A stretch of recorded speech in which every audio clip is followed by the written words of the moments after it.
ஒரு நோன்பாளிக்கு நோன்பு நோற்ற நிலையிலே பைத்தியம் ஏற்பட்டால் அவனுடைய நோன்பு முறிந்துவிடும்.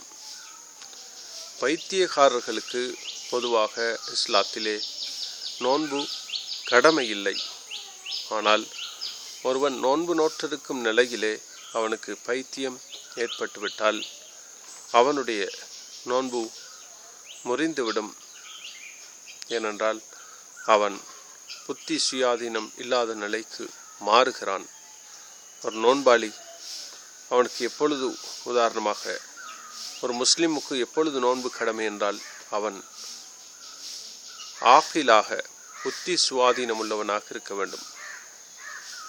ஆக்கில் என்ற புத்தி சுயாதீனம் உள்ளவன் என்ற சொல்லுடைய எதிர்ச்சொல் மஜ்னூன், பைத்தியகாரனாகும். எனவே பைத்தியம் கொஞ்சம் ஏற்பட்டாலும் ஒரு மனிதனுடைய நோன்பு முறிந்துவிடும் என்பதாகும்.